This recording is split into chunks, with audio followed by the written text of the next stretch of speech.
Pacific North Weird is actually, and then how people can watch it, because I think it's a great production. Of course, sure. Thank you. Pacific North Weird is a video series that I write and produce and direct. It is a documentation of all the strange, weird, wonderful things in the Pacific Northwest that make this place really unique. Washington, Oregon especially, we've got such a deep UFO connection. The term flying saucer came from Washington. The first reported man in black sighting came from Washington.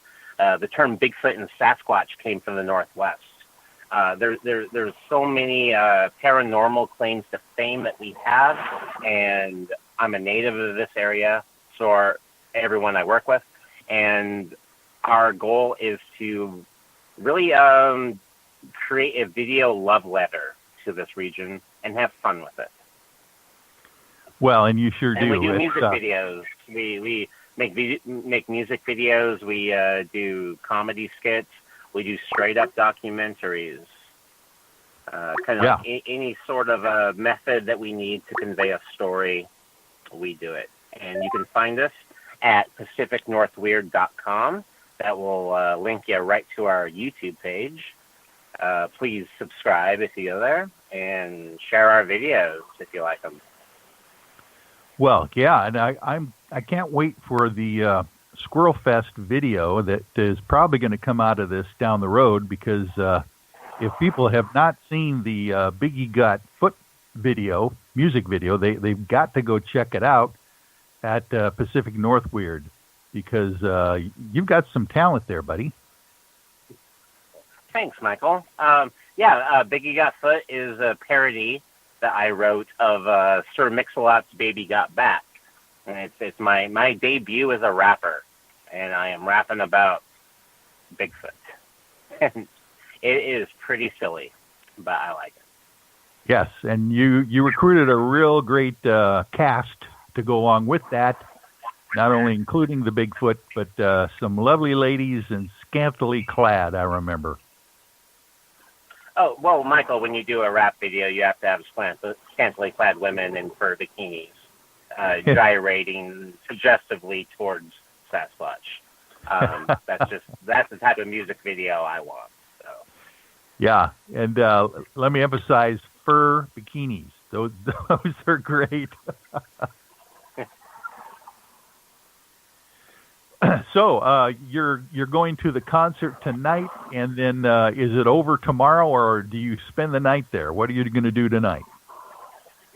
Well, today is the one and only Squirrel Fest. It ends tonight, and then I will be heading back to Olympia, Washington, where I'll be starting to work more on our Lewis County month, which is coming up in November. And we are releasing 4 videos throughout that month, all about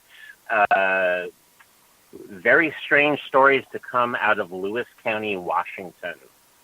One of which is called The Nudists from Venus, which recounts a UFO alien report from a man named Samuel Eaton Thompson back in March 28th, 1950, where he wandered into the woods near Morton, Washington, and discovered a flying saucer populated by a large group of naked people from the planet Venus.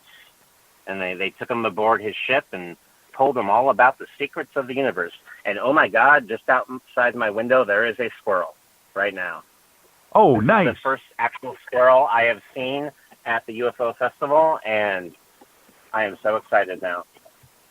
Oh my goodness, you're seeing Sandy B. Nutter as we speak, it sounds like. I am. Wow, this is Night Dreams Talk Radio that makes miracles happen. Hey, Michael, your guest is on the line waiting. Oh, wonderful. Well, thank you, Vince, for coming on tonight and bringing us up to speed on the Squirrel Fest down there in Longview. And we will be talking to you next week, I'm sure. Absolutely. All right. Enjoy it out there. Thanks, Michael. Have a great night. You too. Well, and now we are going to bring on our next guest. And the main topic of tonight's show is a paranormal mystery author by the name of Liz Reeder. And Liz is a fantastic writer, as well as being an ex-law enforcement officer that writes about paranormal activity, and the 51 book series is what her books are called. So I'd like to bring Liz on right now and introduce you to everyone. Hello, Liz. Hello.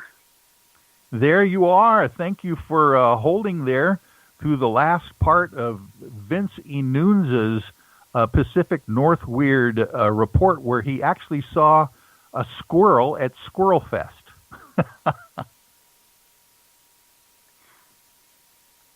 I really don't even know what to say about that.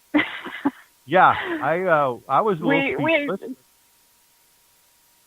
Go ahead. Yeah, we have some interesting festivals where I live, so Squirrel Fest actually sounds fun to me. Well, yes, I understand you do have some interesting celebrations down there as well. Well, first of all, let's tell everyone where you actually reside, and a little bit about kind of the place that you live in without describing it completely. But you're kind of out in the hinterlands there, I understand. I live in the middle of nowhere. I live between Fort Leonard Wood and the Lake of the Ozarks. Wow. So, middle of nowhere. My nearest town is about 12 miles from me. Right, and 12 miles to the nearest town and the nearest Wi-Fi, I understand, too. Yes, my only option for internet is either cell phone or satellite, and satellite's outside my budget, so I have a nice little Wi-Fi hotspot through my cell phone company. Wonderful, yeah. And, of course, Fort Leonard Wood is in which state? It is in Missouri. There you go. And you actually reside where? Just in the general state area? Southwest Missouri. Got it. All right. Just want people to kind of get a picture in their minds of where this famous author of The Paranormal Strange is actually residing here. And this is going to be a fun interview tonight, so thank you for coming on, first of all.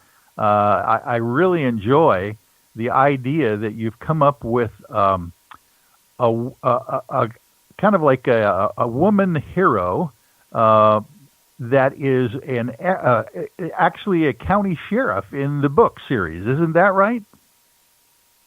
Yes. Yes.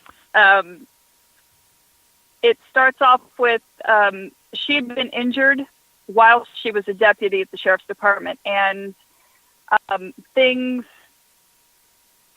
the previous sheriff, who she eventually took over for, did not like the way she wrote the report. He wanted her to say something happened that did not happen, and she refused to do it, so she was fired. And she was just recovering from the injuries and getting ready to, go back into law enforcement. And two of the county commissioners knock on her door and say, hey, we have a problem. The sheriff basically resigned in the middle of the night, and no one will step in. Will you step in until someone can be appointed? And it goes from there. Oh, wow. That's a great way to start out a book series for sure. So basically you're kind of writing about, they always tell you anyway, when you're trying to be an author, write about what you know and what you like. And you were a law enforcement officer yourself. Isn't that right? I was a police officer over 16 years. Wow. where were you in the same general area where you served in the force? I was in the same general area. I worked for a few towns in Pulaski County, and then I also worked for Sheriff's Department in Pulaski County as a deputy, Laclede County, and Miller County, which, if anybody who's watched the show Ozark, that is where that show is set, and I was a deputy in that county. Oh, that'd be so you've got some inside information and experience to write a book in this regard. How did you decide that you wanted to put these thoughts and stories down on paper? Was this something you've always done, or did you just do it when you got to the retirement age or whatever you are now? Well, I'm 40, so I'm not really retirement age. I had some injuries and illness that forced me to retire.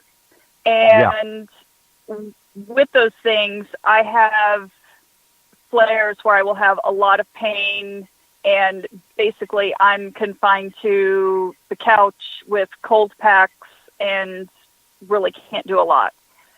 So I needed something so I felt useful, like I had a purpose again. And I came up with this crazy idea and thought, you know what, I'm finally going to do this and write it down. And I wrote the first book in actually under 3 weeks. Oh, interesting. So was this something that was in the back of your mind, the story that you wanted to start off with, or did it, some authors say that they try to plan everything out ahead of time and make an outline of what they want to write. Some other people say I just sit down at the old keyboard and I just kind of start hammering things out and it kind of develops from there. How did you start the process? I plan absolutely nothing. I go line by line and just kind of let things flow. The general idea came about in the summer of 2016. Everything was Bigfoot. Every show, every movie, it was everywhere. And I decided to look up local incidents and see if there were any local sightings and things. And the one that really stood out was one that was actually on the military base on a specific trail. And it was during morning PT. It was during morning PT, and this one soldier had an encounter, and he kind of brushed it off as people playing a prank on him because he was new. And it was basically tree knocks and whistles and different things inside the trail, inside the track, and then outside of it, because this is basically a gravel path through the woods. And when he got to the end, several of the group had already finished, and they just kind of offhandedly were joking, yeah, it looks like Bigfoot was paying us a visit again this morning. And he was just kind of blown away. And about 2 weeks after I found that story online, and that had happened a couple of years prior, the base put out an alert saying that specific trail was closed until further notice after a black bear sighting. They were saying safety concerns, closed the trail, and it's like, that's it, Bigfoot closed the trail. They're hiding Bigfoot on the base. Okay, that's the story. And it just progressed from there. Oh my goodness. So this is spurred by an actual event that you read about in the newspaper where soldiers are actually seeing what others are saying could be Bigfoot. So some people around that area must have heard of these legends in the past, sounds like. There are actually quite a few sightings in this area. A lot don't get reported because, they don't want people to think they're crazy. But my mother was recently speaking to someone who had been stationed on the base years ago, and she was telling them about my book and what, that it was